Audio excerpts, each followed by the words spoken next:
being in hurtful, painful relationships or numerous relationships, which is unnecessary. Islam family. That's just if y'all can share this, we'll get started in a minute. I'm just waiting for the Grand Sheik to close his portion of our Sunday class in our virtual temple. If you wish to join our virtual temple, you can always email us at joinnobletemples@gmail.com. Let me put that in there. Join Noble Temples at gmail.com. And what I'm here to let you know is that this is we officially are moving as the Moorish Science Temple of America unapologetically. Let me turn this down for a second. And our pursuit of joy. It goes on to say the lights of love are ushered in by sighs. So yeah, we officially moving as the Moorish Science Temple of America, affectionately known as the Noble Temples. And the Noble Temples give off the vibration that we strictly follow the teachings of Prophet Noble Drew Ali, uncut raw. Our position is that the creed as laid down by Prophet Noble Drew Ali that sets us in motion and also connects us to our ancient creed has not yet been fulfilled. And so our job as those who subscribe to the teachings of Prophet Noble Drew Ali, saying that we come to fulfill that which has yet to be fulfilled. Prophet Noble Drew Ali gave us an example of what success looked like when you follow the guidance that has been laid down by him. And all after him, after Emeliel, we see that it's all over the place. It's all over the place. And that's a conversation for another time. But I've come to see that Prophet Noble Drew Ali laid the blueprint for us. And in this era of time, either we are going to look at this blueprint, put it together and follow it the way that he did it, or we're going to continue to repeat the same cycle that we see from 80 years, from all of these different groups. We're going to just repeat the cycle. There are going to be no successes. There are going to be no schools. There are going to be no groceries. There are going to be no farms. There are going to be there's not going to be nothing, because we are not following that original blueprint when we follow these men and women, if you will, that has gotten off the path. So if you will, this could be the Reformation movement. You know what I'm saying? The Moorish Science Temple of America, affectionately known as the Noble Temples. We need to reform and go back to what the prophet gave us. Many people have left that. And this is why they browbeat people. This is why they browbeat brothers and sisters who continue to subscribe. They continue to subscribe to the term Black, African American. They browbeat people, and they go on and on and on and on. But as they browbeating people and claim that they have all this superior knowledge, they are not making any leadway. They're not making any headway, and they don't look nothing like the prophet's movement. If you have been fortunate enough to read the illustrations in the Moorish Guide of what the prophet and the Moors was doing in conjunction with our people that chose not to join, but became a part of the movement, you will be able to see that many of these groups have missed the mark. They just missed the mark. And it is what it is. And I don't apologize for calling a spade a spade. It don't bother me if people say, oh, you should be about unity. You know, what you want me to do is to cover for your lies. That's what you want me to do. You're not worried about unity. You want me to cover for your lies so we can continue down this dark hole and don't get out of this mess that we ourselves play an intricate part in. That's what you want me to do. And I get it. But I'm not going to do that. I think I'm ready. Hold on. Islam Grand Sheik, you ready? Okay. I was just giving a little brief introduction. I'm on Moorish World TV 7 or MWTV 7. And I was just explaining that we as the Noble Temples, we are the Moorish Science Temple of America, the definite article, not MST of A, the Moorish Science Temple of America, which is the definite article. And we strive to make sure that we preserve these holy and divine teachings.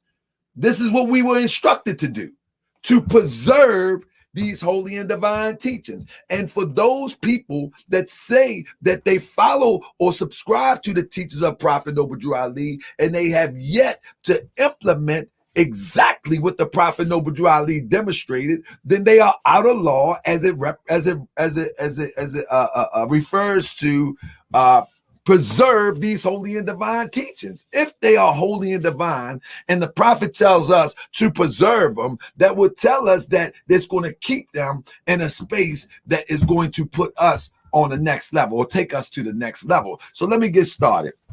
There's always been this argument, and I'm gonna do my best within the next 45 minutes to put this argument to bed.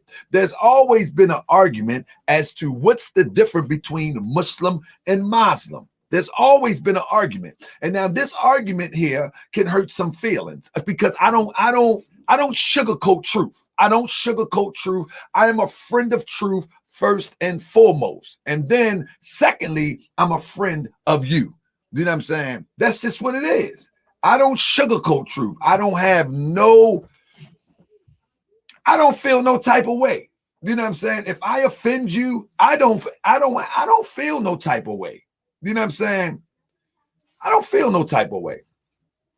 Now, let me first rise and give praise to the great God of the universal law. And we I don't know what other Moors mean by this. You know what I mean? You might think it's ritualistic, but we are intentful in saying we're going to raise our thoughts. When I say rise, we're talking about raise our thoughts. In other words, keep our thoughts above the lower vibration so we don't get in our own way. So in the Moorish Science Temple of America, it may sound ritualistic, but we intentful in saying, I intend to raise my thoughts to infinite wisdom. Intentful. Just no different than when you're intentfully getting in your car and you put that key in and you expect it to start. And so when we say we raise our thoughts, you might see people do this, you might see people do this, you may see people do that. Whatever the case may be, we are intentful in saying that we're going to take our thoughts up to the next level. You know what I'm saying? So we don't get in our own way. You know what I'm saying? With our own perception. So I raise my thoughts to infinite wisdom, so I can see omnipotence displayed before me, and I give praise to Allah. Somebody said, man, I could have come down to Fulton Avenue to set the record straight on Muslim info. Brother, we're going to be down on Baltimore Street soon, next week. But let me just keep going. I rise and give praise to Allah, and I give honor to the Prophet Noble Drew Ali. Now, let's do it like this. First of all, the term or the concept of Muslim is a fairly new term. Let's be clear. It's a fairly new term. And that term was intentionally entered into the hearts and minds of people for a specific reason. And one of the most specific reasons that you will see at the end of this presentation is it's about vibration. It's all about vibration. And it's like when somebody try to use and say the term Negro is okay. There's a vibration that comes with Negro. And every time you hear it, you can feel it because no one tried to make Negro feel good. You see what I'm saying? But our people will take a word like, and I'm going to say just like it is, nigger, and then try to make nigger feel good. And then people begin to try to transfer the original vibration of nigger and make it feel good. But the mass majority of the people that hear it and feel the vibration of nigger and know it will never feel good. That's just what it is.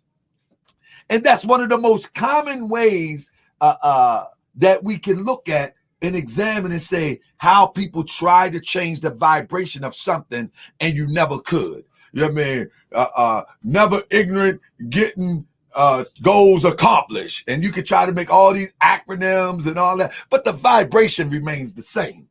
And the mass majority of our people, I'm not talking about the little clusters that want to be niggas and want to be thugs and want to be all of these things, which the true thug has already proven. They have stuck up the whole world with an intellectual gun of illusion. That's the true thug. You ain't no thug. They have stuck up the whole world. That's right. And they maintaining the apprehension of the world under the illusion and a fictitious water gun. It is what it is. But the point of the matter is, you ain't no thug, you ain't no nigga, and the vibration, no matter how much you intentfully try to change the vibration, it will never change. And that's with all words. Let me go back, Brother Akhenaten. He's out and about doing the things that the Sister Grand Sheik and the temple at our Atlanta temple number 33 does. They out in the community, but if he was here, he could explain to you more in depth of word sound. But I'll do my best just to give you a little piece of word sound. He's right there in the chat. So let's see if he can give a few words, family. Listen in real quick. Let me see. I'm going to turn him up. Brother Akhenaten, are you there? AGS? Islam, Grand Sheik. Islam. So I'm live on, I see you out there in the community. Yeah, let everybody come on in. So give me Temple 33. Islam. Where's all the 33 at, folks? Come on in. They out in the community, family. Islam. We out here doing the Healer's Alchemy. So you come on, man. Family represented. Come on, man. Right, yes, indeed. Yes, indeed. So we here at the Healer's Alchemy, Grand Sheik. We want to chime in with you. And of course, get this lesson from the Moor Science Mastermind. Help us trace ourselves. So we want to just sit back and check you out. And I heard you mention something about word sound. So yeah, I'm ready for that. What I wanted you to do real quick, as I go into my little lesson here, I wanted you see if you could just give me a brief one over on the importance the ups and the downside of misappropriation of word sound, and then I'll get started. Islam, Grand Sheik. Yeah, well, we know we can trace ourselves through words and vibrations of those words. As you know, the ancient Moabites, whom are our ancestors, we are the Moorish American Muslims, are the ancient descendants of the ancient Moabites, and we came up with phonics. This is related to the aspect of the phonics, and from phonics we can determine the vibration of a particular sound and make some correlation with the etymology of it as well. So as you mentioned, there's positive aspects of word sound and there's negative. Just like we got higher self, there's a lower self. So there's a higher vibration to words. Just as we talk often in the Moor Science Temple here in Atlanta, Noble Temple 33, the vibration, every letter has a specific vibration to it. There's a numerological expression to words. So as we know, it's the divine instruction from the Holy Prophet Noble Jew Ali teaches us that there are no happenings. Law governs all events. And so when we looking at the vibration of the word more, we know that more in itself, M-O-O-R or M-O-R-E, is unlimited, right? More is unquantifiable. When you say something, I'm going to get some more, it's unquantifiable, it's unlimited, right? Well, when you look at the vibration of more itself, just like I'm wearing the logo of the logos, right? Hear the word sound? The logo of the logos that the Prophet Noble Jew Ali put on our the Holy Quran of the Moor Science Temple of America, which is a symbol or logo of man. It's our representation. So when you deal with the word M-O-O-R and you get its vibration, you know, M is 13, which condenses down to a 4, and the O is 15, which condenses down to a 6. And, you know, when you do the whole vibration, it comes out to the number 7, that vibration. So the prophet gave us, returned us back to our own high vibration. Now, let me not stop there. M-O-O-R-I-S-H is also the number 7 when you add it all up. That's the ancient science of abjad. Some people know that you can do it in any language, Arabic, Hebrew, and it has those type of correlations. But we in English, as the prophet said, he gave us the lessons in our own native land, the language of our own native land. So we have to make these connections that he brought to us. And also the word that I already dealt with, Moor and Moorish, when you add them up, it's 7, but also with Allah. When you add up Allah, it's the number 7. So who does the prophet say? We are Allah manifested. The first man, the spirit man that has all the potencies of Allah. So we can see how that resonance, that vibration of the 7 is resonating, and why we wholly embrace the term Moor or Moorish. Now, on the negative side of that, another example that I like to use is black. So what is the word sound in black? That is be-lack, which is the opposite of being more.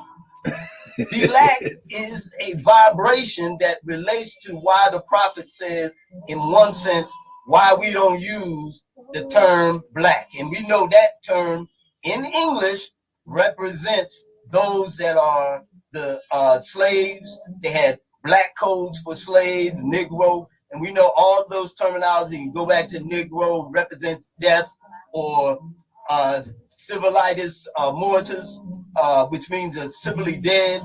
And these are connections that the prophet was bringing to us that we don't accept, because we don't want to be in that category that is called a civilly dead person, or one who has died, right? Or one dealing with death. But we know there's also a science to death. Islam. We know that we can transmute and use that aspect, because we know from death comes life, and we know that's a whole ministry, the ministry of death. So that's in one short aspect, Grand Sheik, on the vibrations of words and how they connect, and we have to be careful about the words that we do use. Islam, brother, it's a way that you always toss me the alley-oop. Because we're about to get busy, brother. I appreciate you. That's our assistant national representative of the definite article, the Moorish Science Temple of America, Brother Akhenaten Salam Bey. And you can look at the sacrifice. If you on YouTube could see where he's talking from, he's actually out there in the public with the people on his phone with members from the temple, demonstrating right here in our class. And this is the sacrifice that it takes to get this truth to our people, that we got to learn how to juggle and be able to do it right and not drop the ball or whatever thing that come into the cipher of the juggle. And the brother is doing a wonderful job. So Islam, I'm gonna get into this lesson. Brother, you just threw me the alley-oop. I'm ready to slam dunk it real quick. Go ahead, Moslem. Islam. So family, let me tell you something. One thing that we don't do here, is mix. One thing that we don't do here is mix pseudoism, as someone would like to say. I'm going to respond to this guy one time, and if you keep on, brother, we can debate this later. If you in the chat of YouTube, this is not a debate session.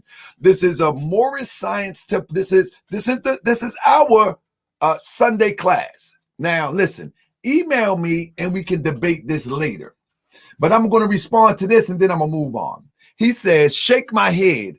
You y'all trying to mix English words with Arabic words and meanings. That's pseudo. In fact, we're not speaking from a pseudo point of view. Whether you use Moslem or Muslim, those are both English renditions of the word sound that comes out of Arabia. Originally our people. You see what I'm saying? So whether you use Moslem or Muslim, listen to me clear, they are renditions of a word sound.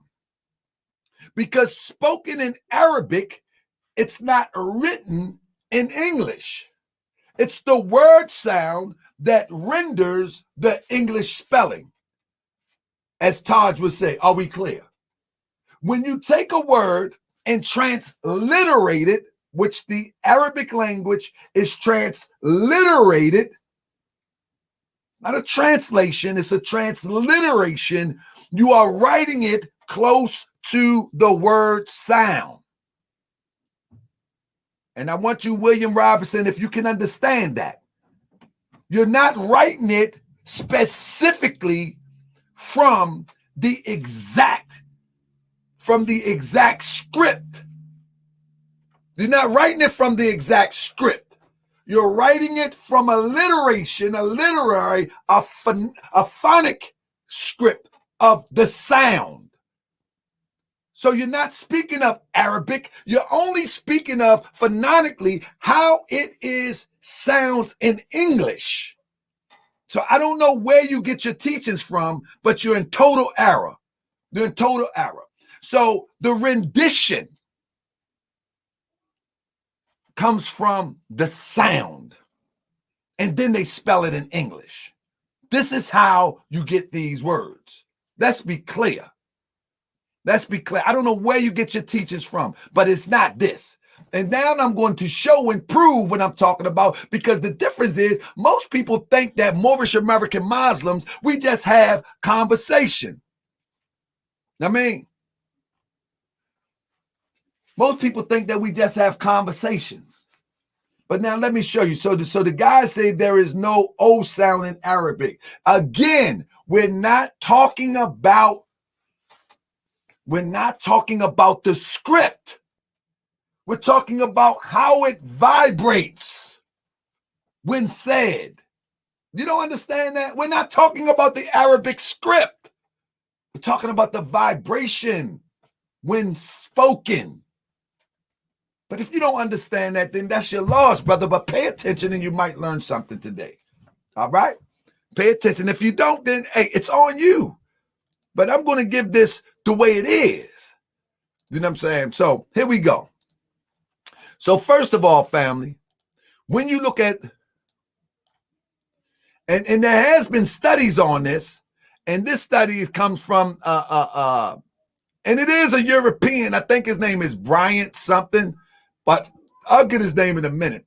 But it rings true to what my point I'm about to make. You know what I'm saying? Let me do this.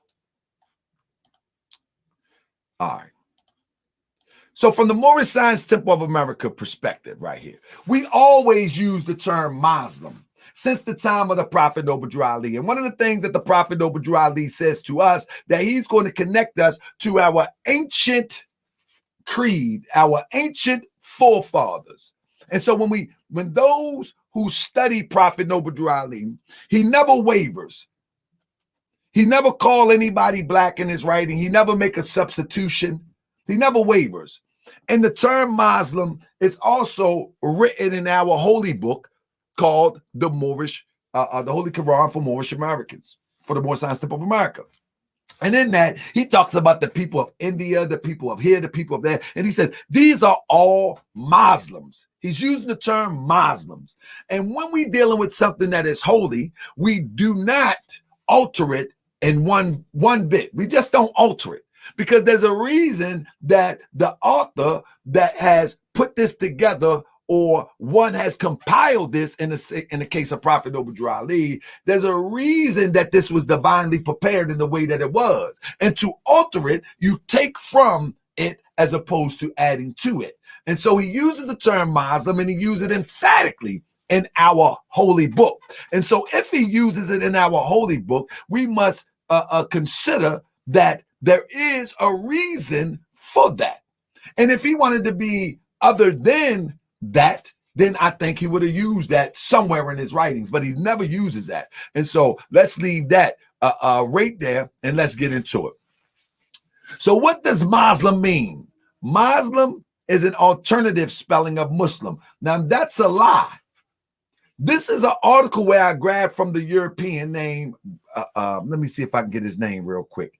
This is an article that I grabbed from this European. His name is, hold up one second.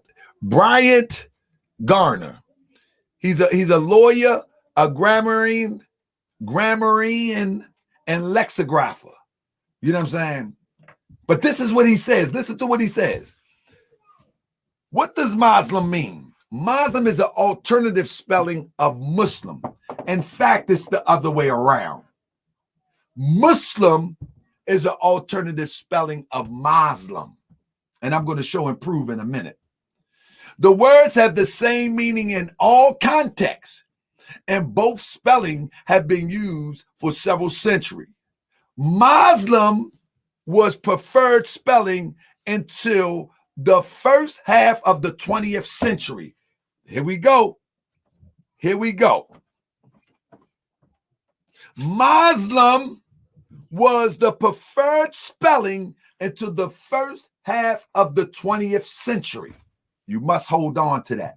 So if Muslim was the preferred spelling, then we would already know that there's a contradiction in terms that Muslim would be the alternative spelling. Everybody with me on that? Muslim would be the alternative spelling if the Muslim was the preferred spelling. This is just basic math. This doesn't take a genius. And again, for those who study Arabic, we're not speaking from the Arabic alphabet, or we're talking word sound. And so it sounded like, but we're going to show why this is as this go along. But let me show you. In the Prophet Noble Drew Ali movement, you will find that he used the term Muslim. He used the term Muhammad, and when you read this, we honor all true and divine prophets. Jesus, Mohammed. He used Mohammed, not Muhammad, but Mohammed. And that's the prophet flyer right here, just to give some context. And then when you see, I think this is an Emaily Ill flyer. Yep, because it said Forster Hall on it. It doesn't change. Emaily Ill uses the same type of, I don't know if it's on here. It may not be, but it doesn't change. Let me see. Learn to love of your forefathers' ancient creed. I like that you may learn to love instead of hate. We trying to uplift fallen humanity. Come link yourself with the families of nation. We honor all true and divine prophets. Jesus, Mohammed. Why is that so important? And many people miss the mark and fall for the okie doke when it comes to these lessons. They fall for the okie doke when they come for these lessons because we have been taken for a ride. And we've been taken for a ride by this European quite some time. But now we got to get off this ride and get back on track what our forefathers have given us. Stop trusting this European that he's going to teach you right. He don't treat you right. He ain't going to teach you right. But with this being said, we can go to August 1907. This is an article from the Sydney Morning Herald. Now check this out. 1907. France and Spain have requested the Moorish Minister for War to take the necessary steps to enforce the Algeciras Convention in a matter of policing the Moroccan ports. Lieutenant Cassie of the French Army has been instructed to organize the police at Magador. Under the terms of Algeciras, I may be saying that wrong, convention, not more than 2,500 or less or 200 police. It goes on to say, let me go down to this line right here. Police are to be placed under the sovereign authority of the Sultan. They will be recruited from among Moorish Muslims. So in this article from 1907 in Sydney, New South Wales, Australia, they're using the term Muslims. From a literary perspective, they're using the term Muslims. Okay? And let me show you something. I'm throwing this class together kind of fast, and I don't have a lot of time, so I can't show you everything, but I'm showing you best I can. In 1907, they're using the term Muslim.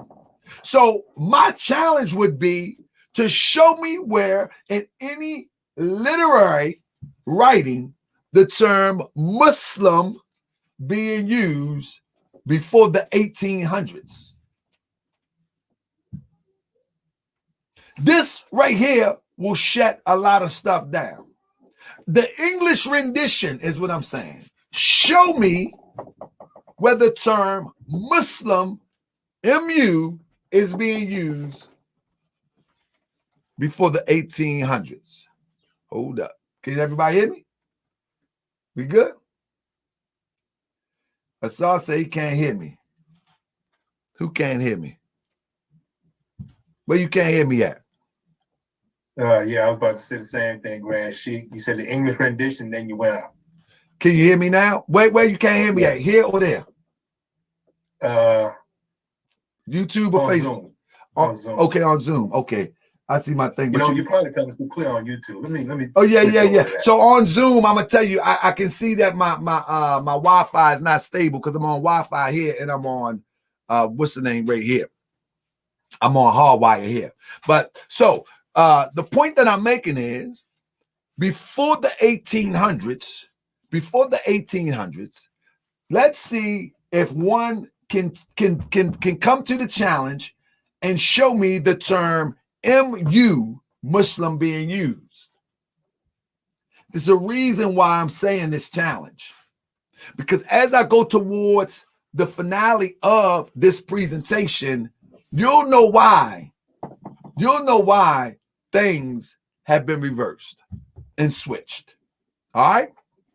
And many people want to argue and fight for the European perspective. And I'm going to show you that too. Watch this. Watch this. One of the first groups in the United States, I said one, so don't misquote me, was the Ahmadiyya movement. The Ahmadiyya movement, when they came to the United States, trying to perpetuate their brand of Islam, they were in the same spots where the Moors were to build a lot of leadway. Those two spots was Detroit and Chicago. And if you will notice, the same leeway or the same mobility, upward mobility that the Moors gained in these two cities, you will also find that NOI under W.D. Ford also went to those same places. And it's a reason, and that's a conversation for another time. But let me give you some concepts of the Ahmadiyya movement real quick. Give me 1 second. Let me give you a quick concept of the Ahmadiyya movement. Let me do it like that so you can see it. And now I'm going to blow it up. Let me see. My bad. I'm trying to, okay, let me make sure. Hey, hold up. I'm trying to blow it up for you real quick. Oh, there it is. All right.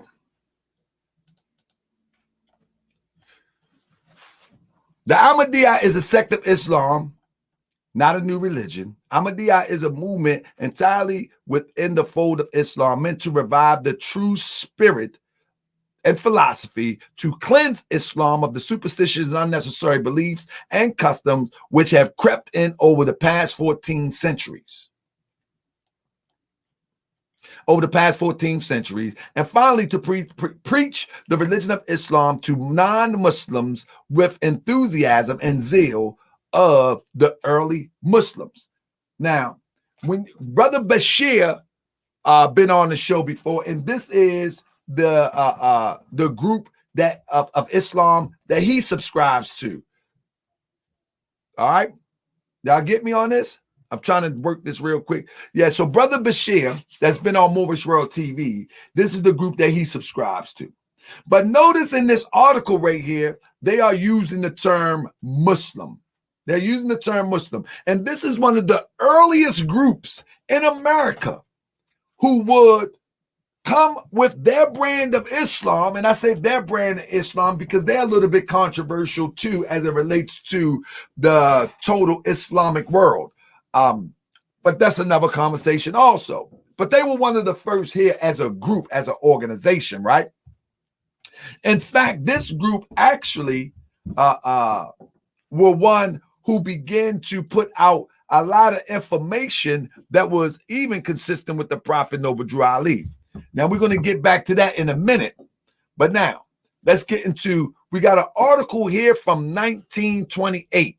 And I'm not going to read the whole article, but 1928, they were still using the term Mohammed. And this is an article, The Story of Civilization. And this article is called The Story of Mohammed with an O. So even in 1928, on most platforms, they were using the term M.O. So the question would be, who and why did it change? That would be the specific identifying mark in history that would give the word I'm looking for. I guess it would give us clarity of some intent. What was the intent in changing the O to a U? Because everything is intentful. You follow me? Everything has an intended purpose. Was that purpose to change that O to a U, to give it more validation in association with the word sound of our ancestors in the East? Or was it change for a more deceptive reason? That's what we're going to address. Now, this is all relative of my expression of why. But what is not relative is historical fact. The MO being used in literary works is historical fact. This is not my rendition of anything. It's historical fact. You see what I'm saying? In literary works. Whether you check literary works of Arabians that learned English, you feel me? Whether you learn English as a second language or as a third language, in history, you will see that what I say is a fact. And so this article is from 1928. They're still using the term Mohammed. All right? This is what I mean by the European have stuck up the world. When you go to this article, let me make sure I break it down so we can see this article, because I want you to make sure. This is from the Cincinnati Enquirer from 1930. All right? And you can do your own research. See, we're going to go with the ponderance of the evidence. When you go to the Cincinnati Enquirer, right? Check this. I'm going to just drop down here and see that, I don't know if you can see it here, but let me see if you can see my cursor. But down here in the paragraph, you will be able to see it. Let me see if I can blow it up just a little bit more. All right. So the special commission appointed by the League of Nations to study, define, and determine finality the rights and claims of Jews and Muslims. This whole article speaks of Jews and Muslims. So from a literary perspective, they are still using the term Muslim in 1930, right? So it says a religious endowment held and trust for the perpetual benefit of Moorish Muslims. That's another story, another historical history lesson that we should be going into, that the Moorish Muslims does have an endowment, but that's another conversation, which I won't get into right now. Now, back to what I was saying about the Ahmadiyya movement. The Ahmadiyya movement, when they came to these shores and perpetuated Islam, they did not use they did not use the O. This is their newspaper, and it's called the Moslem Sunrise. Even in 1945, they're still using the O. And they are coming from the East. So we got a Muslim from the East, India, connected to the Mohammedans in Arabia. He's using the O in 1945. Are y'all with me? Look at your neighbor and say, I'm with you, Grand Sheik. Look at your neighbor and say, I'm with you, Grand Sheik. So what happened? What took place? Family of people going to get mad at this, but this was an intentful act to take you off course. A intentful act was to take you off course. You know what I'm saying? Take you off course with your ancestors and your divine creed. And I'm going to show you in a minute. Remember, I opened up talking about the term nigger. The vibration don't change. No matter how you try to talk about never ignorant getting goals accomplished. No, you use the term nigger or nigger. It doesn't change the vibration of the word sound. Nigger or nigger is the same thing no matter how you try to slice the pie. You can call it S-H-I-T, or you can call it doo-doo, you can call it feces, you can call it excretion, but it is doo-doo. The vibration remains the same. And you didn't change that phonetically. But doo-doo gonna be doo-doo. And you already know. So let's get back into this Moslem term. This is a great lesson, I think. And this was in 1945, as you can see, the first quarter. This is the Ahmadiyya demonstration, and this was their building of a brownstone, if you will, in Chicago. And this was where the Muslim Sunrise was published at. The Ahmadiyya Moslem Mosque and Mission House at 4448 Wabash Avenue, Chicago. You see that? Can y'all see that on the bottom there? Let me blow it up so you can see it on the bottom. Remember, this is one of the first groups that would proselytize from a group organized perspective of an Eastern persuasion in America. There you go. Ahmadiyya Moslem Mosque, M-O. Mission House. This was on Wabash Avenue, all right, in Chicago. Here we go with another from the Ahmadiyya movement from the East. Give me a second. See, before all these other groups came, and that's another lesson too that I need to get into about how the growth of Al or Sunni Islam began to grow in the United States. And I'll get into that into another lesson. But here we go. My bad. So here we go. The Moslem Mosque. And this one was in Detroit at 242 Victor Avenue in the city of Highland Park, Detroit, Michigan. You see, Mr. M. Karub on the right and cost $50,000. He built this. You understand? And they use the term Moslem. All right. I want to make sure everybody get what I'm saying, because I'm about to get into when the change happened. All right. And why it happened. I'm not even going to tell you when it happened, because I can't really pinpoint exact, but I'm going to show you when it happened within a reasonable time period. And I'm going to show you why it happened. Many people would get mad at me because the way that I teach, and I cannot deny the truth when I teach, because I don't have friends. I have friends of truth, and that's different than just having friends. You know what I'm saying? So what you're looking at here is a graph that was presented by Brian Garner.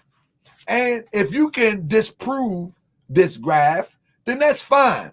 But I find the graph, which what I just showed you with evidence, to be almost spot on, if not spot on.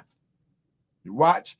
So the change of the term Moslem and Muslim began from the 1940s, 50s through the 60s. What became popular, especially in the 50s and most importantly the 60s? What movement became popular as it relates to Islam? I'm black and I'm proud. The Black Muslim movement, as they called it in newspapers, writings, and books. The Nation of Islam. Now, I am of the thought, even though I have brothers and friends in the Nation of Islam, I am of the thought that the Nation of Islam was a hijacking of the Moorish Science Temple of America starting in 1930 with the arrival of W.D. Fard in Detroit and then in Chicago. I am of that thought, and I don't apologize for that thought. But the repackaging of the Moorish Science Temple of America under Allah's temple and now the Nation of Islam was solidified in the 60s. The 50s and the 60s is when all of the books that would redefine NOI and distance themselves from the teachings of Prophet Noble Drew Ali. In the Moorish Science Temple of America in Detroit, alongside of Allah's Temple of Islam, you wouldn't even know the difference unless you have studied Prophet Noble Drew Ali closely, and you'll be able to pick apart the difference in the teachings from the 30s to the 40s. Because the NOI would extract teachings of Prophet Noble Drew Ali and use that and then add on to those teachings. This is no lie. This is a fact. People may get mad because I say this, but this is a fact.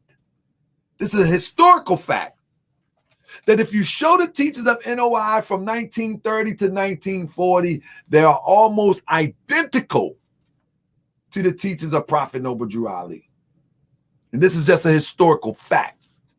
So what happened after Elijah Muhammad goes to jail for avoiding the draft?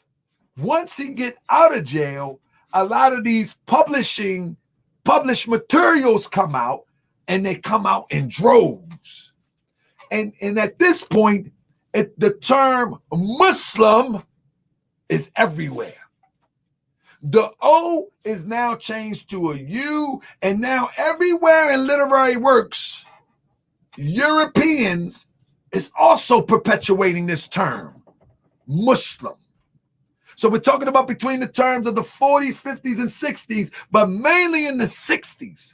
In all literary works, you begin to see the term Muslim pop up. Before that, you would not see this. Now, how intentional is this is where the lesson lies. How intentional is this? Is where the lesson lies. When you look at in 1959, Elijah Muhammad is featured in a newspaper, and the author is using the term Moslem.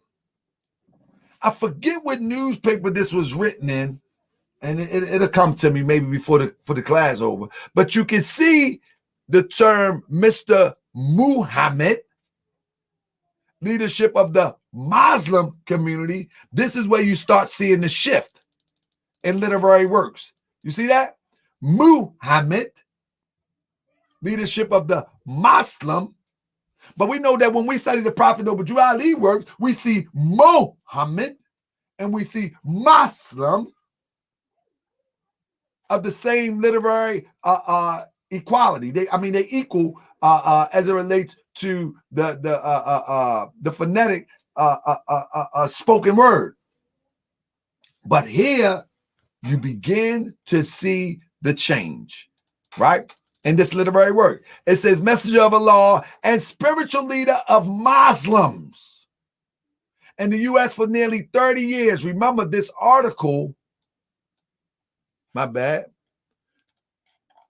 Remember that this article is from March 7, 19, looks like 59. You follow me? And you see in this article, he still has the fez with the crescent on.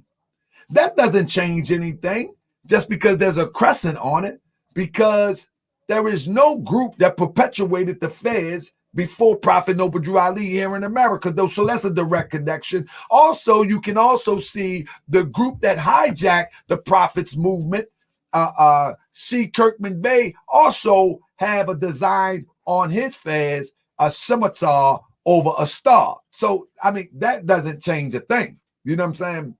But that's another story. What we're talking about here is the term Muslim. And you see in this literary work how it begins to change right before your face. The term Muslim and Muslim, right before your face, it begins to change. By the time the 70 hit, in all literary works, you will find that there is no more use of the term Muslim. There is no term of the use Muslim. It begins to decline in such a way that the only group that is using it is the Moorish American. And they are so small and few that it get lost in history. It has been so crazy that now they say that using the term Muslim is disrespectful to an Eastern Muslim. I don't know if you heard that yet. That is disrespectful because the European has dominated. He has dominated the written word.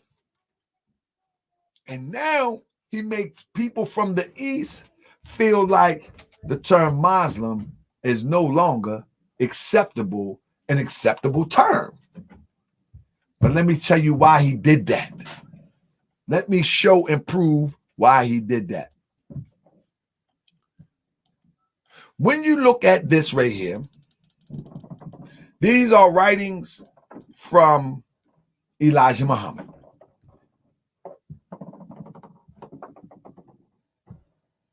This is a writing about Elijah Muhammad. I'm sorry. He did not warm us to the associated any way of fighting or military service. Allah has told, this is Elijah Muhammad talking about W.D. Freud. Allah has told all Muslims that they should remain righteous and not engage in fighting or military service of any kind. Allah has taught that a Muslim should take no part in military service or any fighting or anything pertaining thereunto. I teach Islam according to what I've been told by Allah. Allah gave to all of us a registered Moslem name.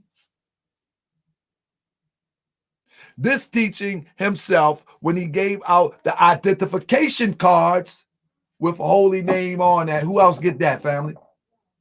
Who started that? Who started that? This is how you make these connections. That you should not take any part in any fighting or anything pertaining to fighting. This, okay, to pertain to fight. So the point that I'm making here is not what Elijah Muhammad said Master Farad told him or W.D. Farad told him. What I'm making reference to is how he's using the term Muslim. And I think this come out of the book Supreme Wisdom. What the copyright is 1957. So he still used the term Muslim, right? Now, let me do this again. From 1929 to the present, I have had a regular job of any kind. I have no regular job of any kind. This is Elijah Muhammad again. Occasionally, I would do odd jobs for one day or so during this period. However, for the last 11 years, my family and myself have been taken care of financially by the Muslims. Again, you must ask yourself, what made him change from Muslim to Muslim? We're going to talk about it in a minute. From 1931 to 35, I taught Islam in Detroit and Chicago, two of the biggest hubs for Islamism under the Moorish Science Temple of America. Why would he teach there? Because I'm telling you that these temples was infiltrated by W.D. Fraud.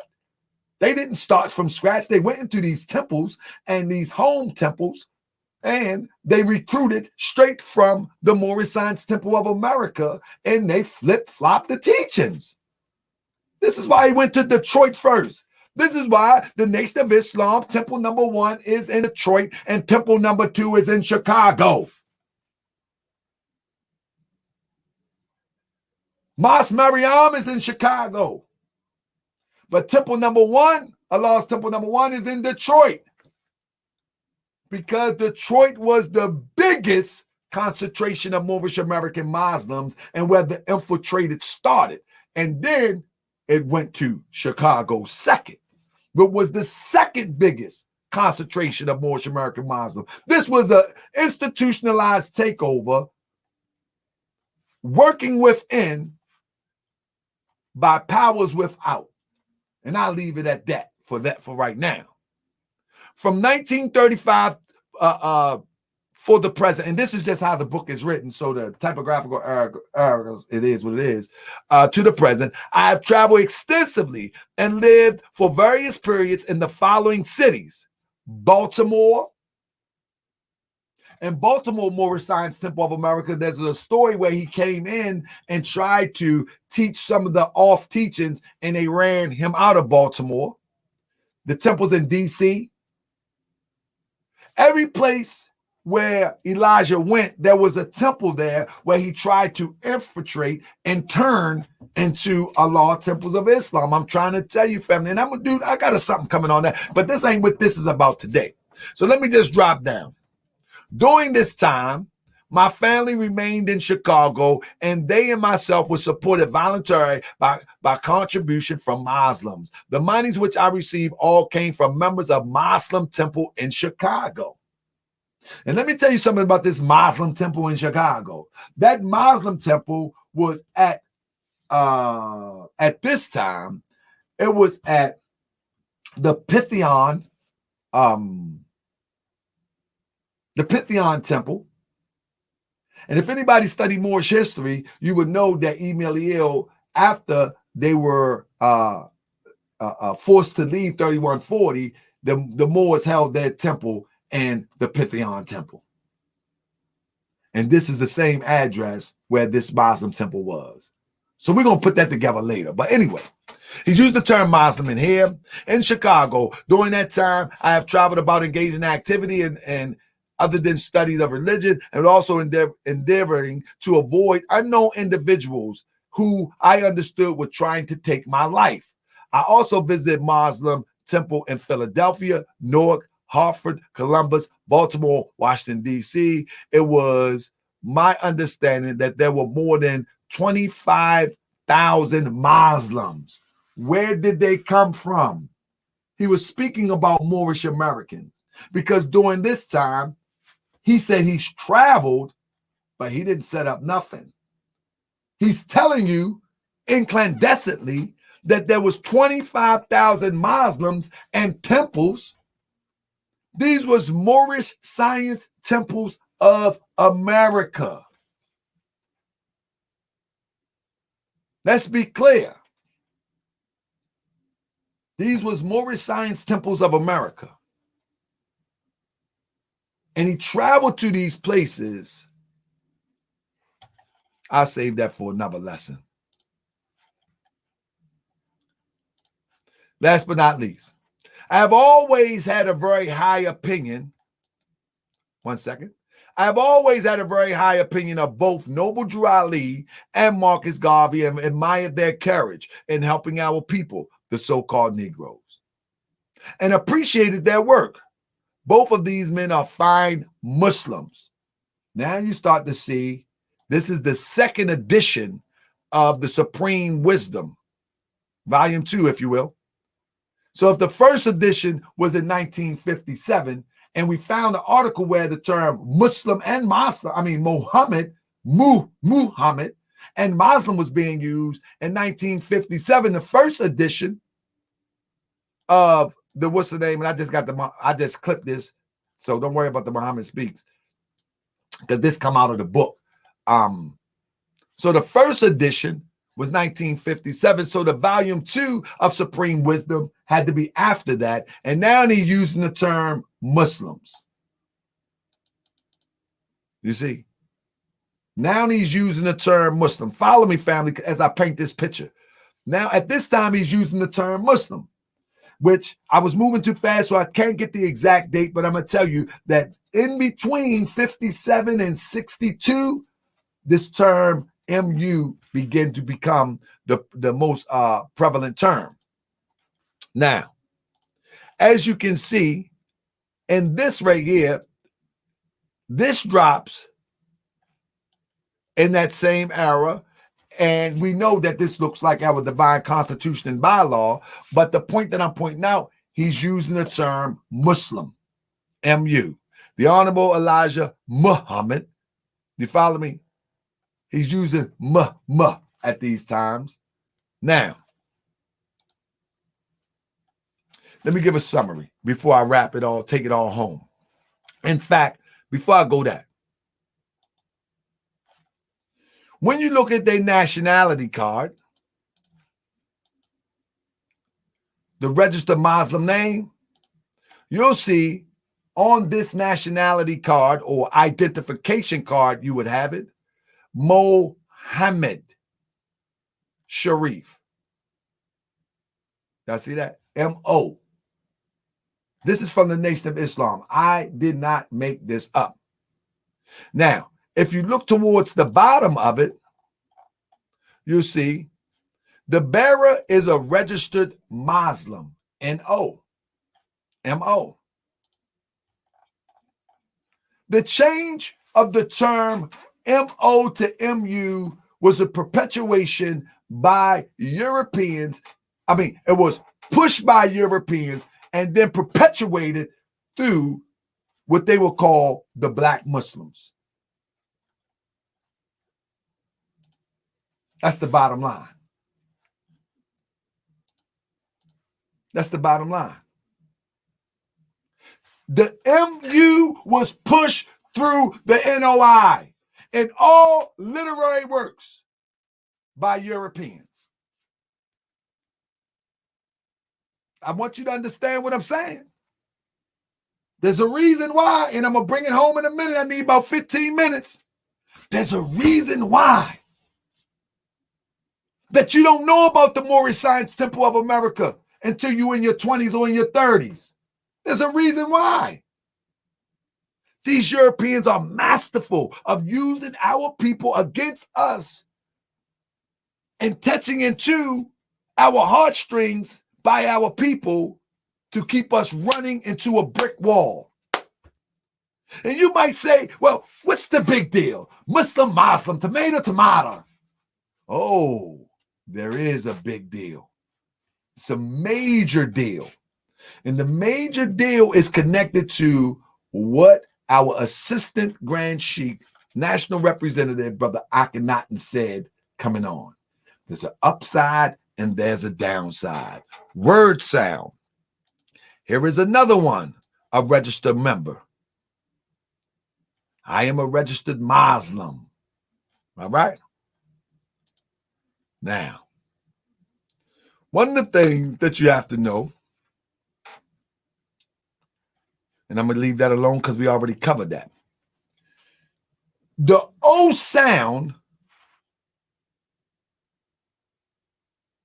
and the E and purse your lips into an O shape. The U make the sound E, U, and purse your lips in the sound if you're whistling. So let me demonstrate for a second. It says the O sound. It says the O sound. It purse your lips in the O shape. Moo. In the O shape. Moo. It says the U sound, and it got the double E's, and it purse your lips as if you're whistling. Moo, moo, mus, mus, mus, mus. You hear? Maz, mus. We're talking about word sound here, and this is very important. It's very important. Watch this. The reason why it's important, because once you change the O to a U, you change the vibration. And what is the O vibration? The O vibration is, through all our history, the O vibration has always been the O vibration has always been a divine vibration. Amen. Man, What are the benefits of chanting? This has come from Sanskrit, and this comes from India. Also, it comes from Buddhism. Is just a sound. It's a wave of the universe. Is a powerful sound that lies within us. Chanting or that's where they got amen from, is a sacred practice that helps your mind and body to energize. Muslim, mus. Your body is energy. The vibrations that come out of your mouth vibrates through your whole being. So Muslim have, according to our ancestors and those of spiritual thought, has healing qualities. What you say out your mouth, this is why I tell Moorish American Muslims that you are too smart to be using foul language. And what I'm telling you is that foul language is connected to something foul. And the vibration sends a wave throughout your body. So what you say out your mouth, it's a vibration. Everything I say, my body, go, say vibration. And you can feel the vibration in your body. Amen. That's a vibration through your body. So when you say something foul, you send that foul vibration through your body. You may don't believe it, but it's a fact. So this is why you should take care of your mind so you just don't blurt out things, because all of these are weights that hold you down in life. These are weights that hold you down in life. Your vibration just don't happen. Your vibration is determined by what you think, what you say, and what you do. So to keep your vibration high, you must use high thoughts. I raise my thoughts. You must use high quality words. Although we speak in the English language, the European has never ever created a language. He only took the word sound from our languages and tried to describe it in the best way he could. But the word sound does not change. And the moment that you change the word sound, you change the vibration. And when you change the vibration, you change the potential of the vibration to becoming a part of every part. So the high vibration, it says the sound of is considered sacred in Hinduism, Buddhism, Sikhism, Jainism. It is called the first sound of the universe. So when you change Moslem to Muslim, what did you just do? You changed the vibration. I don't care if 1 million and 1 trillion people use the term Muslim. I'm telling you that in ancient times, it was predetermined these word sounds and these vibrations have importance. And let me tell you something. These Europeans know this. These Europeans know this. They don't want you to raise your vibration. But to raise your vibration, you must raise it in all aspects. Your thoughts, the way you speak, the way you conduct yourself, everything. It says, according to Hindu scriptures, which is some of the oldest scriptures in the universe, connects all living beings to nature and the universe. You can chant silent or loud.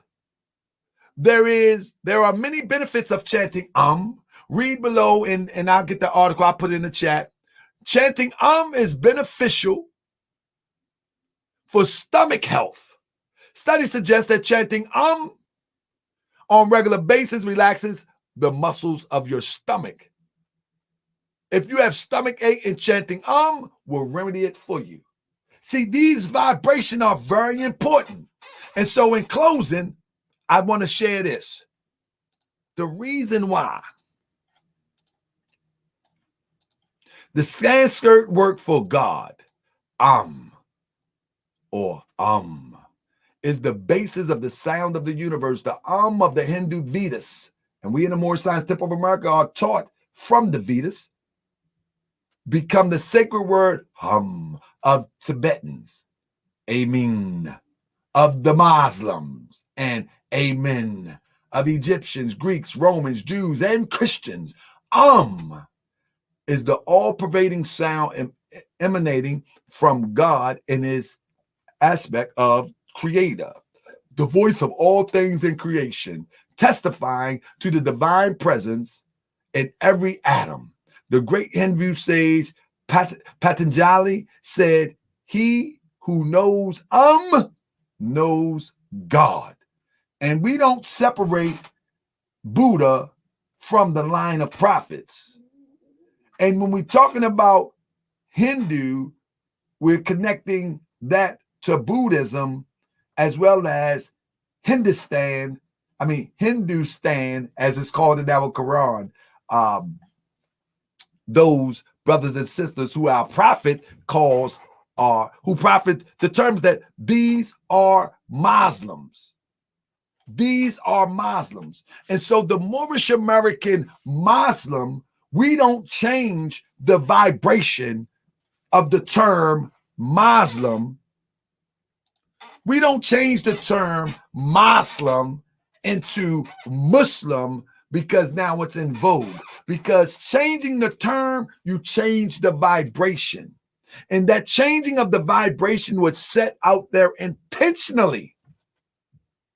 We must raise our vibration in all aspects of life. And now, one of the most beautiful things that we have on our side, that if we maintain what our prophet taught us, is that we will be able to make the distinction of what it really looks like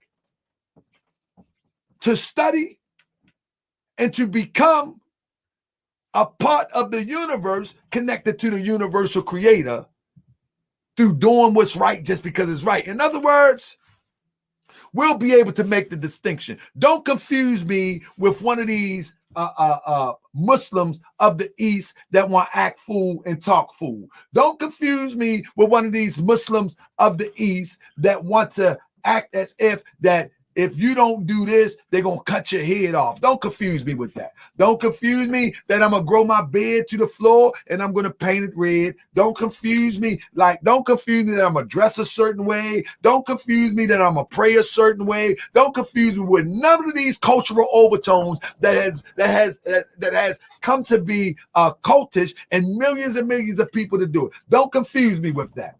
So the Moorish American Muslims now becomes the guiders of the nation to show people what the principle of Islam is, and the principle is peace. And it's a universal thing. You know, it's so universal that, say for instance, they say during the term of Ramadan that you fast from sun up to sundown, and when sundown you eat, right?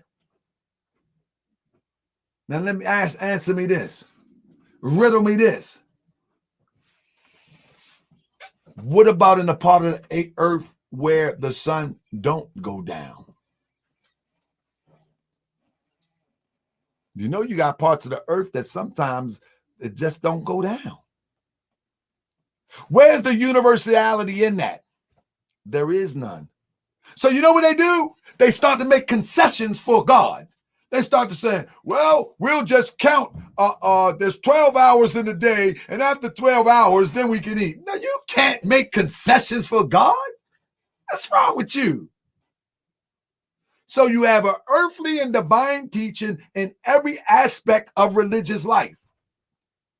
Our earthly teachings is to make sure that you perpetuate your kind in a healthy way on earth, and that everybody may not be able to do it. Everybody may not be able to perform salat if you don't have something is wrong with your legs and you can't stand up. You can't perform that ritual like that. But does that make you less than somebody? And you can't make concessions for God. The universal approach to prayer is the nearest place to meet Allah or God is in the heart. You can do that sitting down, standing up, laying down, and you can face the east, the west, and all of that.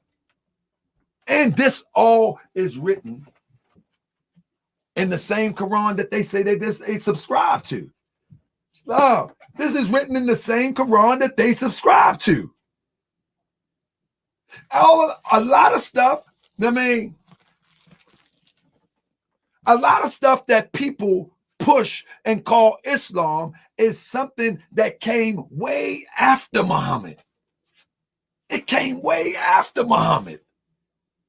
So Prophet Noble Ali brings back the true ideal of what it is to be a Muslim. The true ideal of what it is to follow Islam, peace. Peace with self and peace with creation. And it's striving to be in peace with self, peace with nature, peace with creation. In ancient Kemet, they called that Mayat. They called that Mayat. They called that balance. Jesus called that being at one. I and my Father are one. So when those people claim that Muslim is superior, it actually is not. The vibration is lower. And when you talk to somebody, they may even look at you strangely. Like, are you a Muslim? I'm a Moorish American Muslim. I don't care if they don't understand. Let's have a conversation. Let's have a conversation.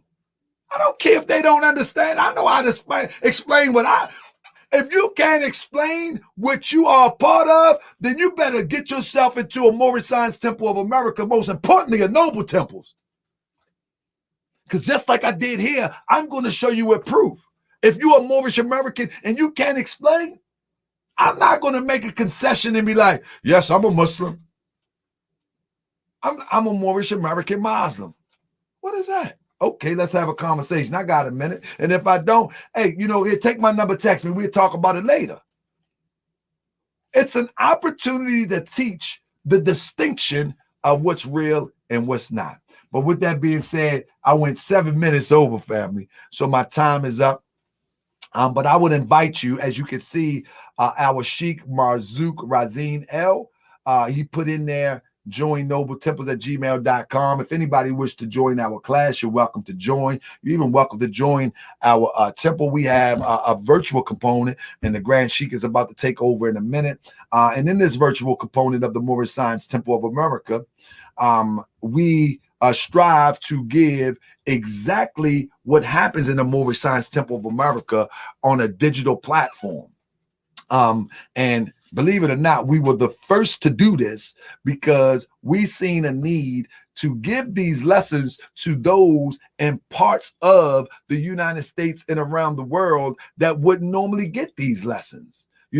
I was browbeat. The virtual temple is a fake temple. This was before COVID. The virtual temple is a fake temple. The virtual temple is this. The virtual temple is that. The virtual temple is that. But guess what?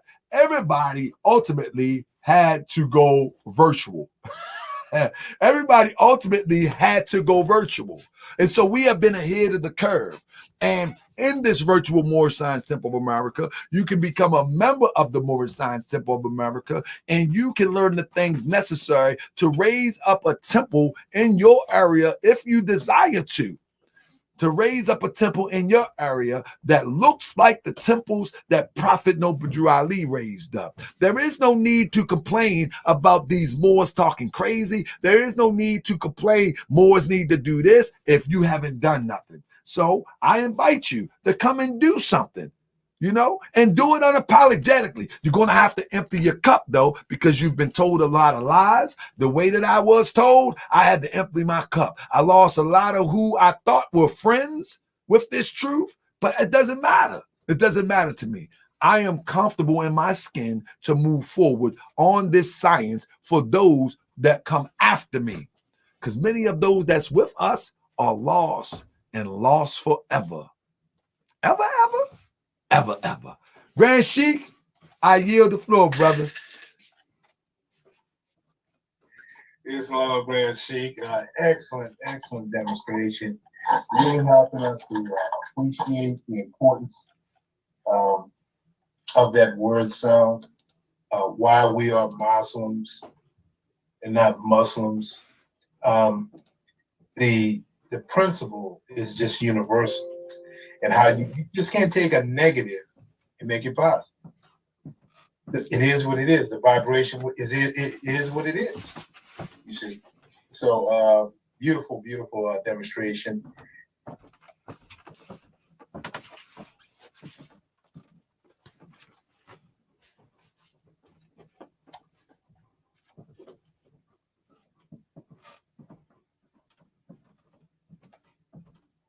It's off.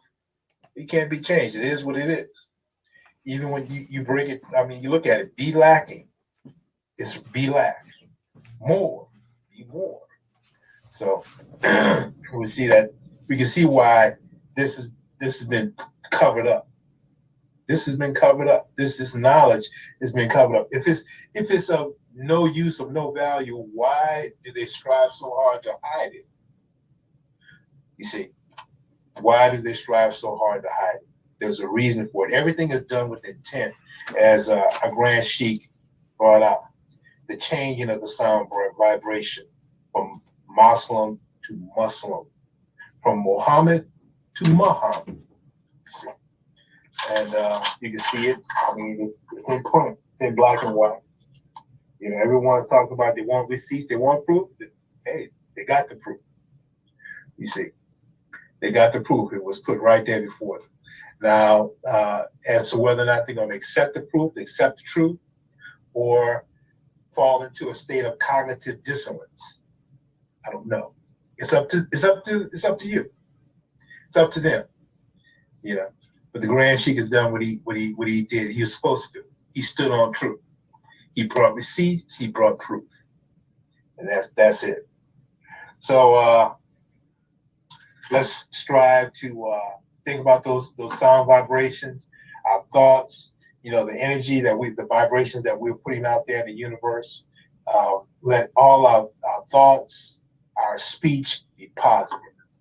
You see, because those vibrations, we want to connect with the higher self, the Allah that's in each and every one of us. Okay, so we can connect to the greater Allah, the macro Allah. All right. So, man, that's outstanding, guys, in the nation class. Man, that really it's the icing on the cake, so to speak, symbolically. And also, what the Grand Sheik brought out about symbolisms, facing the east is merely a symbolism. It represents going within. We face the east symbolically. It doesn't mean that every time you're praying you got to face east, because I'm sure when Brother Quincy Robinson L is in his truck, he doesn't know which way he's going. Brother Errol Harrison Bay, he's in his truck. He may be praying to Allah. He may not be facing east. He may be heading west or north or south. Any of the points on the compass in between. You see, the point is understanding the principle. That's it. The principle. And that's what's been lost. The principles have been lost in the shuffle. You see. And we are looking at we think that the symbolism is the all important thing. The symbolism is just merely to remind you of what you're actually supposed to be doing. You see. All right. So once again, all right. Do we have a volunteer to read chapter 25? Raise your hand in the chat. I will acknowledge you. And next up, I'd like to ask our national secretary, Sister